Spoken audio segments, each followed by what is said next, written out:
Don't look back on the stairs. Introduction.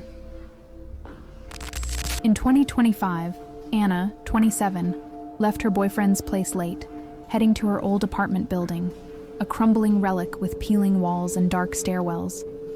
The elevator was broken, so she climbed, expecting a quick trip to her 8th floor flat. But around the 4th floor, a chill settled. The silence felt alive, her steps echoing wrong, like someone followed, just out of sync.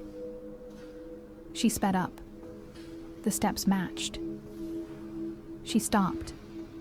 They lingered a moment, too long, then hushed, as if catching themselves. Panic grew, and by the 8th floor, she ran, reaching her door. Only it wasn't hers, the lock wrong, the number 42, not 31. The stairs below vanished into darkness, and slow, sure steps rose behind her.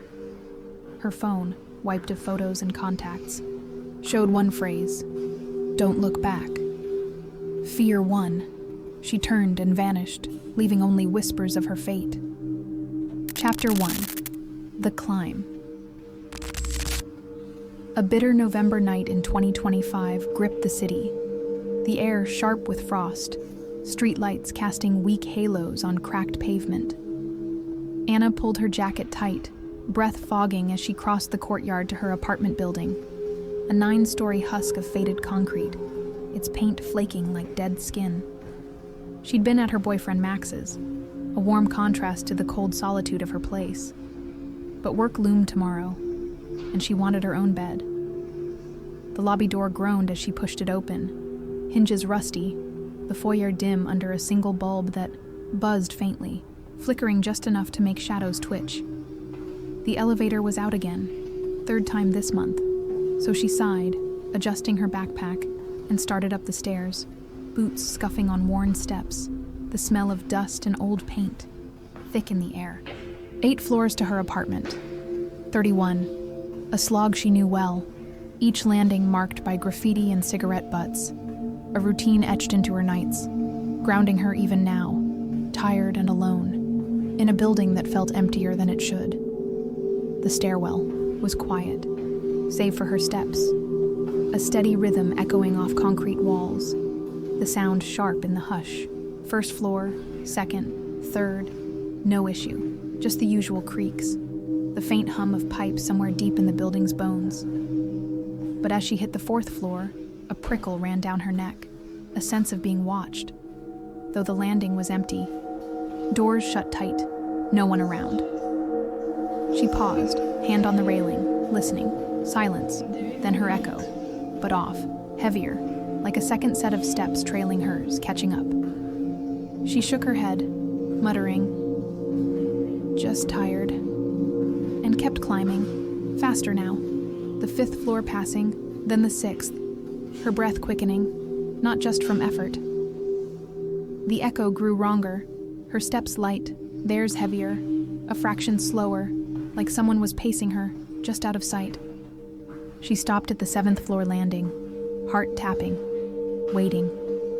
The echo stopped too, but late, a single step ringing out, then nothing, a pause that felt alive, waiting for her next move. She glanced down the stairs, saw only shadows pooling below, and pushed on, telling herself it was nothing. A night bending into unease she couldn't name. The climb no longer hers alone, each step pulling her deeper into something she didn't yet see. Chapter 2. The Pursuit.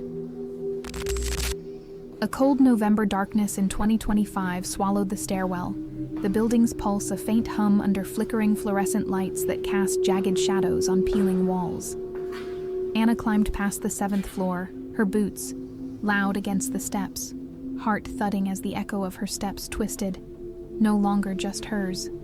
A heavier tread, deliberate, trailing a half-second behind, like someone was matching her pace, unseen. The air grew thicker, stale, pressing against her chest, and the silence between steps wasn't empty anymore, but watchful, alive with a presence she couldn't place. She gripped the railing, metal cold under her palm, and sped up. 8th floor. In sight, her apartment, 31, so close, a beacon to end this creeping dread.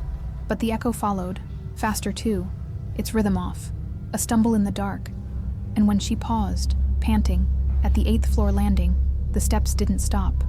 2 more, slow, clear, then silence, as if they'd caught themselves, waiting just below, out of sight, patient in a way that chilled her more than sound. She didn't look back, couldn't, her gut screaming not to, though nothing showed in the dim stairwell below, just blackness pooling where light didn't reach. The landing felt wrong, doors too still, numbers glinting under the flickering light, 40, 41, 42. Not hers, not right. But she moved toward where 31 should be, keys jingling in her shaking hand. The echo stirred again, a single step, then another, climbing now, closer, and she broke into a run, hallway blurring, reaching a door marked 42, not 31, the lock unfamiliar, her key useless against it. Her breath hitched. She'd passed her floor somehow, or it had moved, the building shifting under her. She spun to the stairs, ready to descend, but the stairwell gaped, endless, no landings visible, just steps spiraling into dark, a void that swallowed light and sound. The steps behind resumed, slow, steady, climbing, and she pounded on the door. 42, someone's, anyone's. No answer, just the hum, the flicker, the echo growing louder, nearer, a night bending into pursuit she couldn't outrun. The wrong, door a trap, the stairs a lie, pulling her deeper with every second she stood frozen, every step that wasn't hers drawing closer still. Chapter 3. The Warning. A cold November midnight in 2025 cloaked the stairwell, the building a maze of concrete and shadow, its hum a living thing that pulsed under flickering lights. Anna stood at the door marked 42, not her 31, her key useless, hands trembling as she pounded again, voice cracking.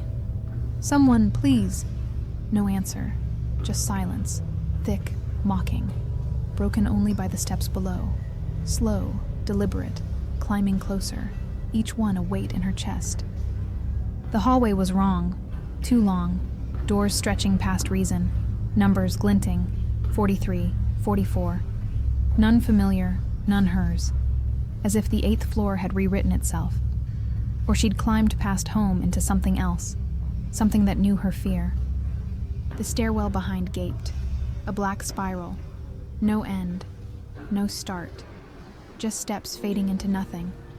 And the echo wasn't an echo anymore, but footsteps, real, heavy, a presence she couldn't see but felt, its rhythm steady, unhurried like it had, all the time in the world to reach her, to claim her if she faltered, if she looked. She fumbled for her phone, screen cold, signal weak, but it lit up, a lifeline. She dialed Max, call crackling, his voice faint. "Anna, you okay?" She choked out, "I'm in the building, but it's wrong. The door's not mine. Someone's following me." A pause, then static, and words not his, low, clear. "Don't look back." The call dropped, screen flickering, and she swiped to photos. Gone, all of them. Contacts empty, just one phrase glowing. "Don't look back." Her breath stopped, the phone shaking in her hand, as the steps grew louder, closer, now on the landing. A shadow stretching across the wall, long, wrong, moving when it shouldn't. She screamed, banging on 42, wood bruising her fists. But no one came, the building silent save for the hum, the flicker, the steps. Now so near she felt their weight, their intent. She pressed against the door, eyes locked forward, fighting the urge to turn, to see. But fear clawed at her, a pull stronger than reason, whispering what waited, what knew her name. A night bending into a warning she couldn't heed. The steps, a promise? The phone? A truth. Pulling her toward a choice she couldn't unmake, a moment she couldn't escape. Chapter 4. The turn. A cold November hush in 2025 gripped the stairwell, the building alive with a darkness that breathed, its walls closing in, lights flickering to a rhythm that matched Anna's racing heart. She pressed against the door. 42, not her 31, fists raw from pounding, voice gone from screaming, the hallway a tunnel of wrong doors, wrong numbers, stretching into a nowhere that held her tight. The steps behind were close now, on the landing, slow, sure, each one a hammer in her skull, a promise she couldn't outrun. The phone in her hand glowed. Don't look back. The only truth left, its screen blank of her life, photos, contacts, all erased, as if she'd never been. The air was thick, heavy with dust and something older, a scent of decay, of time looped wrong, and the hum was everywhere, in the walls, her bones, her breath, urging her to move, to choose, to end this. The shadow on the wall grew, long, thin, not human, shifting when it shouldn't. And though she kept her eyes on the door, its pull was stronger. A need to know, to see, clawing at her, breaking her will with every second she stood, every step that closed the gap behind her. She whispered, "No," to herself, to it. But the steps didn't pause, didn't falter, now inches away, the air cold, alive, brushing her neck like a breath she didn't take. She clutched the phone, its warning fading as the screen dimmed, and pounded one last time on 42. Silent, empty, no help coming, no way out, but down, or through, or back. The stairwell gaped, endless, dark, a mouth waiting to swallow. And the steps stopped, sudden, close, too close, a presence so heavy it crushed her resolve, her fear a tide she couldn't fight. "Don't," she gasped, but her body betrayed her, head turning, slow, unstoppable, eyes sliding to the dark. To what waited, what had followed, what knew she would. A glimpse, black, endless, not eyes but voids, not a face but a truth. And she screamed, sound cut short, gone, the world gone, her gone. Next day, neighbors whispered.